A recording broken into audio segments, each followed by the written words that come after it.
Balata camp is a little piece of land, including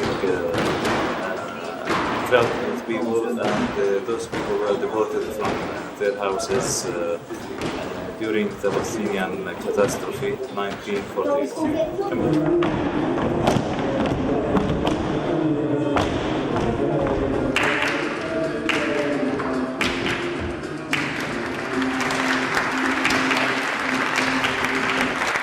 I'm here with some of the kids from Balata camp, and I've seen their performance this afternoon, which was great.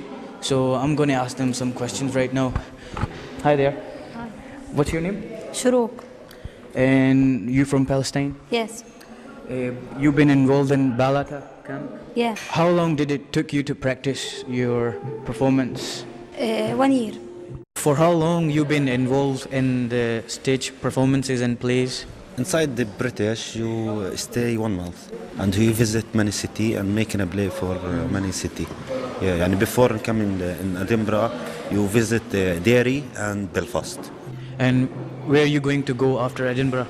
I don't know, maybe you visit Wales and Glasgow and Dublin.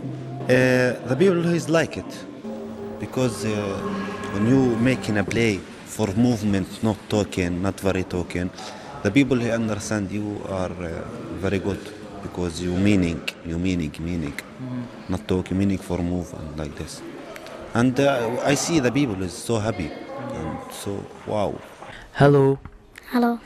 How are you? Fine, thanks. What's your name? My name is Marah. Do you like acting in front of people? Yes. Would you like to be an actress when you grow up? Yes. Would you like to live in Scotland forever? حابة تضل في اسكتلندا على طول ولا ترجع على بلدك؟ ولا تضل يعني هنا عايش على طول؟ أظن هنا عايش على طول. She want to live in Scotland forever. It was a good mime of the treatment that the Palestinians are suffering at the hands of the Jews or the Israelis. It's pitiful what's going on, and the world doesn't seem to care. It's been going on for 50 odd years now and it's still going on.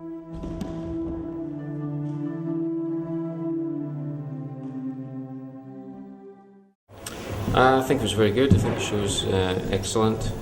Obviously, this is our first performance here in Edinburgh Fringe.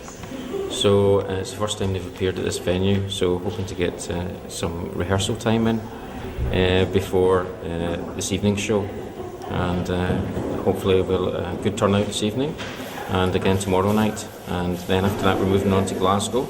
Myself and my partner Mika were living in the camp for about 3 years, off and on, volunteering with different organizations. We ended up forming an organization called BALATACamp.net, and that's where this tour came out of, and a lot of other local community projects.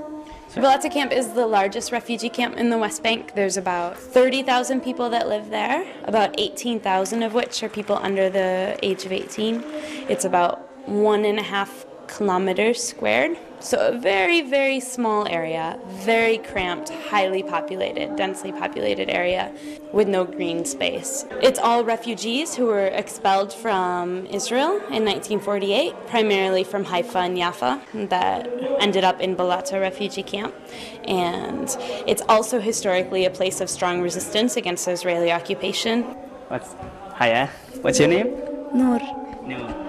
I heard that one of their mates were arrested on the way.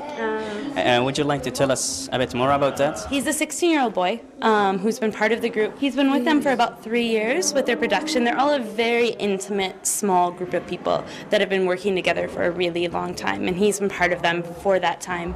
I know him very well as a guy. What basically happened was, as the whole group was going across the border, they have to cross a series of borders between Palestine and Jordan to actually get out of the country before they came here. And the group went through, but the Israeli soldiers stopped him, and they didn't let him through, and they arrested him. And as far as we know, he's being held like most Palestinians are held, incommunicado, in interrogation in Israel. Nobody can hear him. He has no access to a lawyer. He has no access to phone calls to his families. So basically, by Israeli military law, we can't hear from him for at least 90 days, and it could be 5 years until they hear from him, and we have no idea what he would be charged for. Everybody's very, very sad about him, and we really hope that he can get out soon. I hope that he is okay, and thank you very much for your time. Thanks a lot.